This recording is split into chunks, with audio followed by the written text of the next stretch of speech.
is Jenna. So today I'm going to teach you guys some of the basic knowledge of psychology. Well, although I just started the class this year, throughout the year I will just teach you guys some basic psychology that I also made a PowerPoint, like summarize what my teacher said, and then made a PowerPoint. Then I just want to share with you guys because I love to learn about psychology and psychological behaviors. So without further ado, let's get to it. Okay, so this is psychology, and here we have the day. This is actually the day that I learned this information at my school. So it's not today's date, it's just when I learned it, so you guys can find it easily if you guys wanted to. So let's get started. So first, this is the branches of psychology. There are 8 branches of psychology. First, there's social, industrial, and organizational psychology, educational, biological, personality, clinical, and developmental. So this is, I don't really know how to pronounce his full name, but my German teacher, my psychology teacher actually, who was also a German teacher, told me his name is called von. This part is pronounced von. And he is the father or founder of psychology in 1879. And that's when psychology really becomes official. And yeah, an official birth of psychology.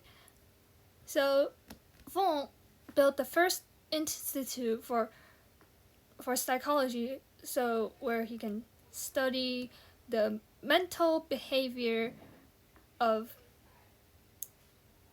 human beings, because that's what psychology means. It's the study of human behaviors and emotions. So first, he established psychology as science of human mind. Yeah, basically. And he studied the conscious and rational part of the psychology. And later we'll talk about another person who studied the kind of the opposite of this. So, as I mentioned before, we have von, who studied the conscious and rational. Now we have, I think, Sigmund Freud. He's a neurologist, and he's the founder of psychoanalysis. And why is he a neurologist? I mean, back then there wasn't such thing as neurologist, but he does major in neurology, so he's basically what we know as neurologist today. So he's also the creator of psychic apparatus, which consists of ego, superego, and id. We'll get into that later. And he found the defense mechanism. We'll also get to that later, but we'll not talk about it now. So he studied the unconscious and irrational behaviors in human being. So this is the psychic apparatus. So first we have the conscious, which are ideas, thoughts, and feelings of which we are aware, and preconscious, material that can be easily recalled. Ego is like self-reality principle. Superego is like the moral guardian or ego ideal, which there will be another picture of it later, so for a better interpretation. So then we have id, pleasure, principle, unconscious urges, and desires. And then we have the unconscious, is like well below the surface of awareness. So here is the photo I'm talking about. So just a review, Sigmund Freud, he is the founder of the psychic apparatus. So here we have id.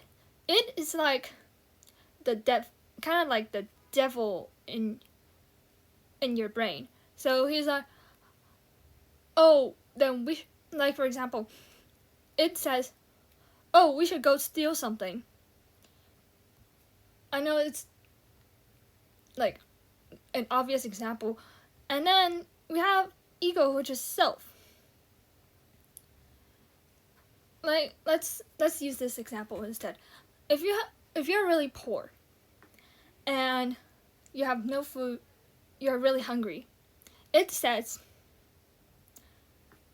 oh, let's go steal some money from the bank so we can have some food. That's the devil side of you, the side of you.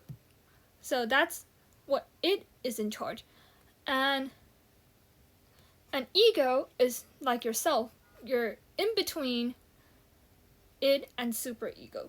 Superego is just like the angel that says, no, we can't steal something, so we should make money instead. So ego is like,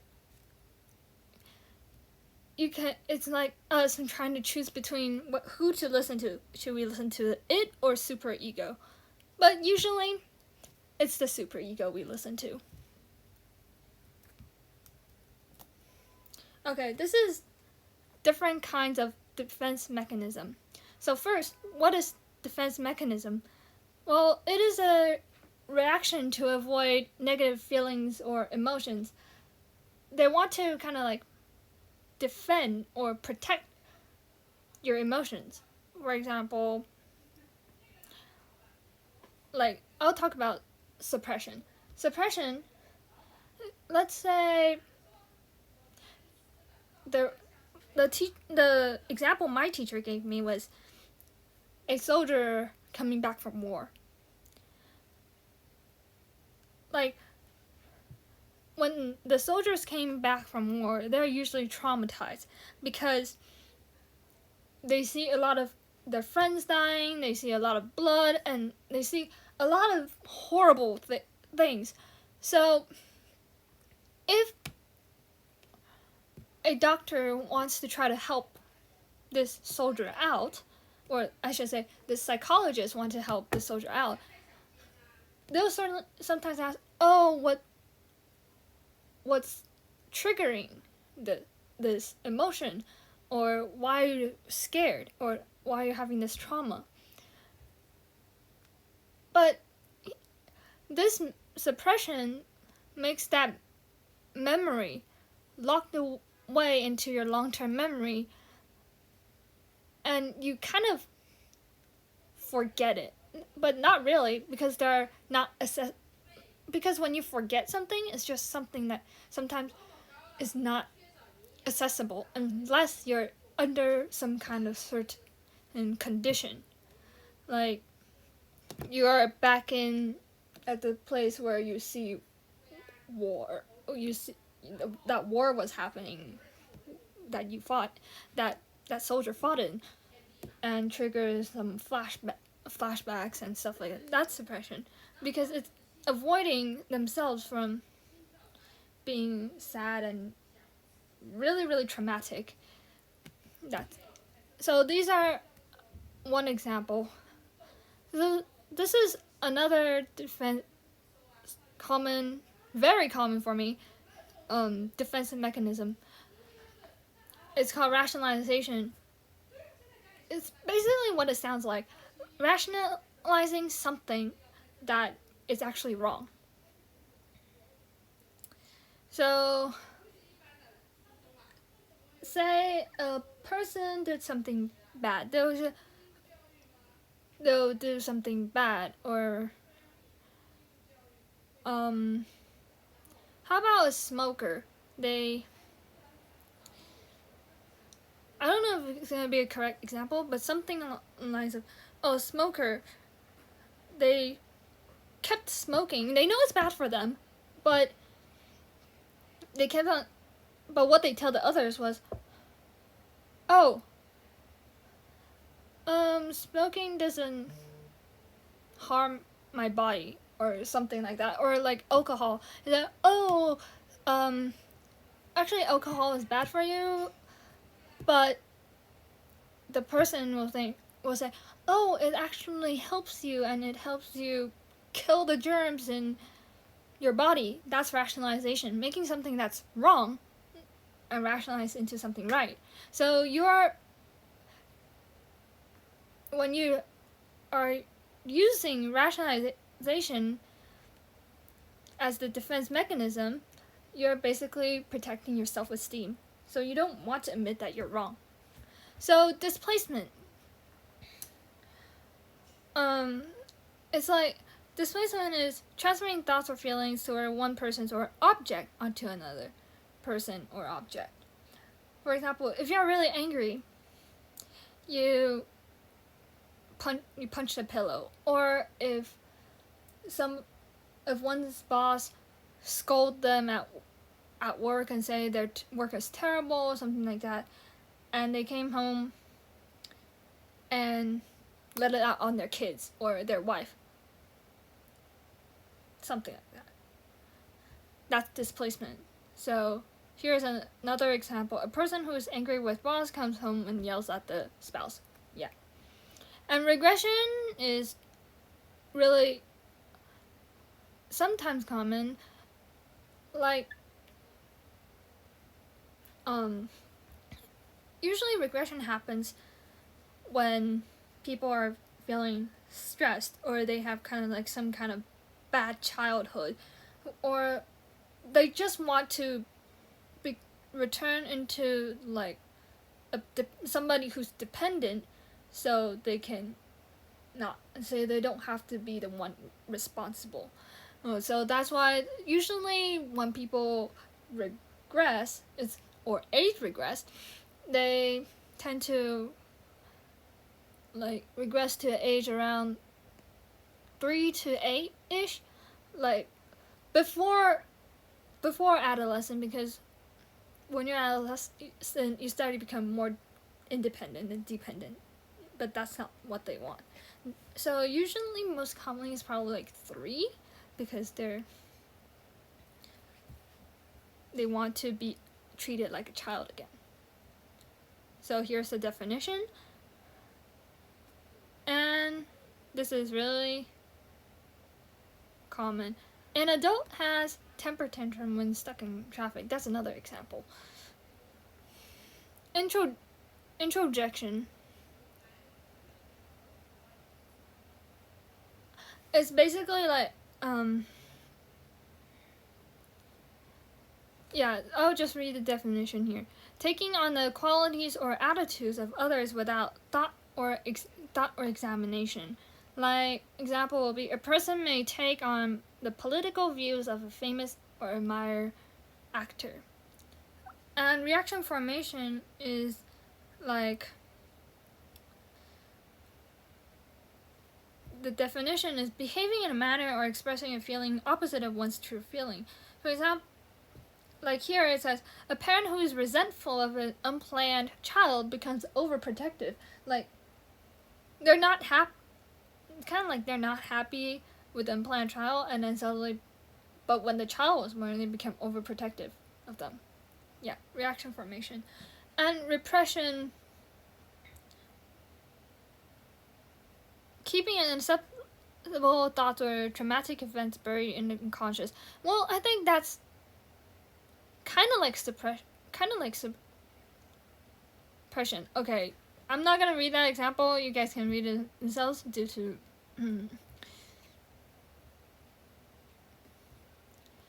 So people who was assaulted cannot recall the event, basically. And sublimation is like transforming an unacceptable thought or needs into acceptable action. Like, this is different from displacement, because displacement is transforming negative thoughts into like a negative reaction, or like start hitting a person or object. But sublimation is like they're angry, but so they start work 5 hours a day, so something that will actually benefit them. So they're gonna start working or go to the gym or something like that. Yeah, like here it says a person may turn to boxing to deal with aggression. Well, it sounds like it's displacement, but it's actually not. Boxing as in like working out and deal with their anger. So it's turning something bad into something good. However, displacement is turning something bad into something still bad. You guys get what I mean now? So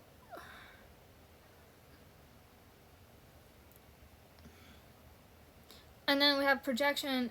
It's basically like the example my teacher gave my class is this. So if a group of people are racist to another group of people, and then one also becomes racist, although it's unacceptable, and then their excuse was,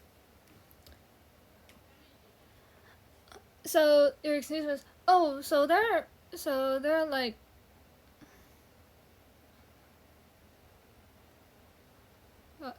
so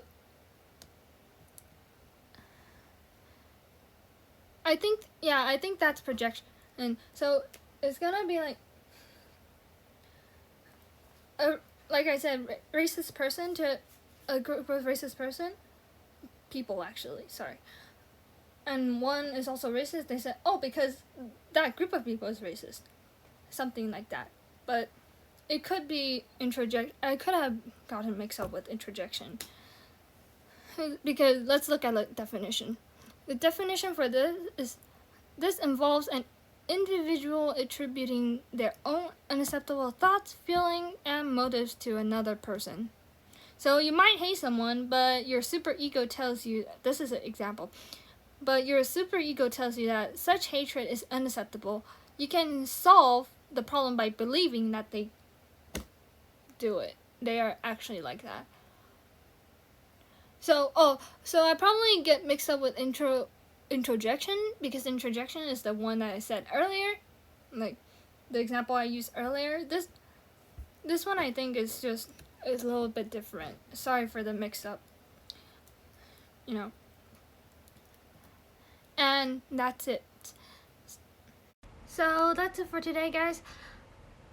I really hope you enjoy the little lesson. Of course, I will continue to upload throughout the year as a little portfolio thing, but to track my progress and stuff like that, and also to teach you guys a little bit of what I learned.